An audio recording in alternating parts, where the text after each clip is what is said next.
deserve to work on it. Yeah. So Bryan Singer, I believe, was fired for the right reasons, and if these sexual harassment allegations go further, like I said, I hope he never gets work in Hollywood again. I went through his filmography the other day just to see, because I was just interested to see what he's done besides X-Men. He really hasn't done much. Yeah, I just looked at it. It's like a lot of just X-Men, X-Men, X-Men, X-Men. Yeah, just there's one movie with like Tom Cruise. I think it's called Valkyrie or something. But yeah, this is like one of his first non X-Men. Wait, wasn't he supposed to direct 20,000 Leagues Under the Sea? Maybe? I'll check. I feel like I heard that somewhere. But Who would have made that? What studio? probably Warner Brothers. But that's just kind of interesting because I kind of wanted to see another 20,000 Leagues movie, and if it Yeah, it says 20,000 Leagues Under the Sea movie a go at Fox. That was February 3rd, 2016. That was the last time that came up, I guess. yeah, Bryan Singer locks fall start. So Let's see what he does with that. I mean, if he is still able to direct it after what's going on. yeah, does it have a release date? I don't think so. No, I don't think it does. It might not even be happening anymore. Yeah, because I don't remember hearing any news about it besides the announcement of Singer being attached. But yeah, we don't have to give any more attention to Bryan Singer, especially if these allegations end up being true. All right, moving on to our next topic. Mike mentioned X-Men, and this is a pretty big story. It's bigger than X-Men. Yeah. Marvel, I'll tell you that. So we touched on this a few episodes ago, in referencing the potential of it. And back then, it was only just a rumor. Yeah. Then talks started to pick up, and now we're at the point now where the deal is close. Yeah. I mean, big actors are talking about it. Ryan Reynolds is tweeting about it, so it's definitely something's gonna happen. So just to give a little backstory, 20th or 21st Century Fox, as they go by now, is selling the studio. It's worth around $60 billion. I don't know if it's that simple to put a price tag and just buy something for $60 billion. I don't know how that would work. But regardless of the finances, the point is, this would be two of the biggest movie studios with Disney and 20th Century Fox merging as one. 20th Century Fox now being under the Disney umbrella. But would 20th Century Fox just kind of dishevel and disappear, and would it just be Disney? I think that Disney will make movies under Fox. Fox will be owned by Disney. The name, well, not the name Fox. But they would still use like the fanfare and. Yeah, that's what I was actually just gonna say. Like, I feel like they couldn't get rid of that. That's too iconic in film. But I feel like it's gonna be like another one of their so they could release rated R movies under that still, because like Disney doesn't like do it. Right. Wait, your audio is getting messed up. Can you hear me? I can't hear you. Uh-oh. Oh, wait, no, it's back now. Sorry about that, guys. I know, this is like rushed episode. Yeah, we're both sick. I feel it. Microphone's not working, but let's where were we? Like Disney's other studios they have. Right. Those they release like non-kid movies. I feel like that's Fox is going to become like another arm to the Disney's octopus. Yeah, I like that point. But the biggest people seem to not even care about the other properties that Fox has, besides the fact that it would be X-Men being under the same branch as the MCU. Yeah, that's a big one. But like Fox, what else does Fox have? What are the big Fox things? I mean, I can't really think of anything off the top of my head, to be honest. But at the same time, like I just looked it up. X-Men. I know they're more than X-Men, you know. Yeah. But Fantastic Four. yeah, exactly. But yeah, like I don't know, because also this deal would probably be done before the release of X-Men Dark Phoenix, which is November of next year. Which like they wouldn't be able to like tie it under. Yeah, they can't. They would have to completely retcon the X-Men universe, like start fresh, because I don't think they can just throw these characters that have been developed before the Marvel characters into the universe Marvel's already have crafted. Yeah. I just think it'd be weird just to see like maybe like I was reading something and it said like the only character that could possibly be put into the MCU is Deadpool because he's Deadpool. Right. He can do that, but like these other characters, I don't think they can. I just don't see it happening. Yeah, that makes sense. I don't think Feige wants to see that. Yeah. I don't know. Like, also, what a lot of people have just assumed is that when the deal gets made, X-Men will be brought into the MCU. What if they decide like why not just keep them separate? I feel like they're not going to keep them separate forever. I agree with that.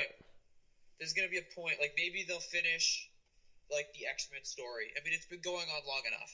I mean, yeah, like I feel like Apocalypse should have sort of wrapped up the trilogy, but at the same time they did just introduce a new Cyclops and a new Jean Grey.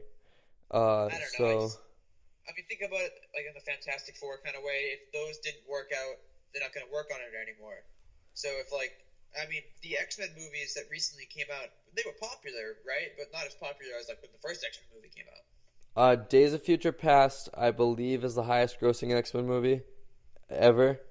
Oh, but no, to your point, Apocalypse is one of the lower grossing. Yeah, that's like I feel because Days of Future Past was critically acclaimed. That was a good movie. Yeah, Days of Future Past, a lot of people disagree, but I think it's far and away the best X-Men movie ever made. Yeah, I really enjoyed it. I feel like, and it's weird though, watching the first X-Men movie now, like today, is like it's so old. You know, it's right. Like that's still like that's not isn't it not canon anymore because of Days of Future Past?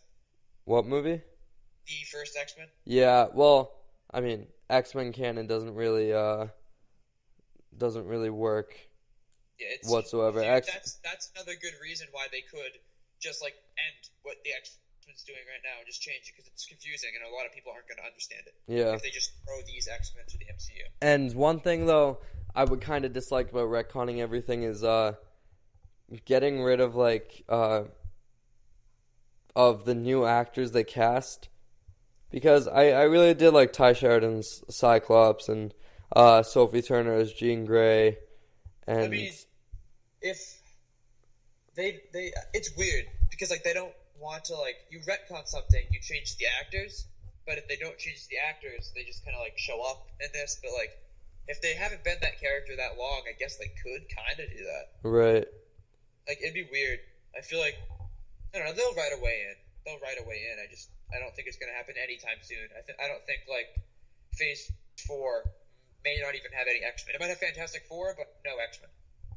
One thing, though, I didn't mention, I think I mentioned it on the podcast, at least I believe I did. What would be really cool is when you acquire Fox, you get X-Men, but you also get Fantastic Four. Which has obviously Doctor Doom, but if you're looking for an even bigger villain than Thanos, you go with Galactus. Yeah. And I feel like... Yeah. What? What happened to the Doctor Doom movie? Oh, yeah. Weren't they going to make one of those? They were. Yeah, sure they were. No, I do remember they announced something at Comic-Con, it was one of those movies where I was like, yeah, like sure. But yeah, no, Galactus would be the next big bad. It would just be really cool because obviously not this Infinity War, but the one that comes out in 2019, the currently untitled one, to have an after credit scene. Like most after credit scenes, take place and they're kind of like, in one room, kind of low budget. Obviously, Thor kind of changed that with the big spaceship thing, but if we had an after credit scene that showed, Galactus consuming a whole planet, I think that'd be really cool. And it would help Phase 4 kind of get a facelift. Yeah. Because like a lot of people are think oh, MCU has made so many movies, when are they gonna stop? But by having brand new storylines with that, I think it can keep on chugging on for at least another 2 phases after 4. Exactly, and even though a lot of characters are kind of being fizzled out, they are gaining a lot of new characters. I mean, I feel like Black Panther is gonna become the new Captain America in a sense. Yeah, for sure. Not Captain America, but he's the leader. The leader. I see him as that. I do think Captain America is gonna live on, but maybe not as Steve Rogers. Yeah, because I feel like we might be saying goodbye to Tony Stark and Steve Rogers after Infinity War concludes, but when you bring in X-Men and Fantastic Four, it's a whole different world. You have at least 20 new heroes to work with. Yeah, it'd be kind of weird though. I mean, having the X-Men in that universe without Iron Man, a big leader like that, it'd be kind of would it feel more like an X-Men movie than an Avengers movie at that point? To have Avengers in it without Iron Man? That's true. One thing I do hope they do is I don't want them to ever really kill off Tony Stark, to be honest. I don't think they will. They can retire Iron Man, but I'd love just to have Tony Stark continue to be a presence in these Marvel movies. I know in the books they have the Marvel Illuminati. Yeah. Tony Stark is Tony Stark, Doctor Strange. They're big Black Panther. Yeah, I believe so. It's just every rich person, I think. Yeah, I could definitely see Tony Stark taking the suit off and then setting up something like that. Right. Because I feel like Robert Downey Jr. doesn't want this to end. He enjoys doing it. I can see the other actors okay, my contract's up, it's time to go. But Robert Downey Jr. What else does he do besides the Marvel movies? Yeah, and whatever he signs on to do, he's not going to get as big of a paycheck as he does for Marvel. So, yeah, you're right. There might be another Sherlock Holmes movie coming out, but other than that, he's not really in any other actual franchises or movies. But yeah, it kind of stinks that you have to base everything off franchises. Original movies don't come often for actors anymore. Yeah, that's true. All right, so do you have any final thoughts on the whole Fox Disney scuffle? I'm just really excited to see it happen, because if it happens, it's just going to be awesome. Yeah, I feel like we'll get confirmation within the next either week to a month, just because I only say a month because this is not a deal that can be done overnight. This is like I said, merging two of the biggest studios. It's people are saying that it's essentially creating a monopoly, which I don't know. It's still Warner Brothers and Universal. So. Yeah, we'll have to see in the coming weeks. Yeah. But yeah, if and when this deal is officially made, we will see the impact it has on just the world of movies and immediate reactions. It's going to change a lot if it does happen. I feel like it's going to change a lot. For sure.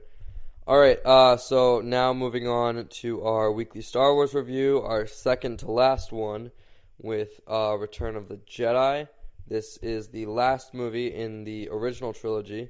I know, unfortunately for Luke, he was busy today, but this is the one he wanted to be on because it's his favorite of the original trilogy. It was my favorite too for a while, but I feel like it's number 3 now, which is weird because how does it drop from 1 to 3 just like that? But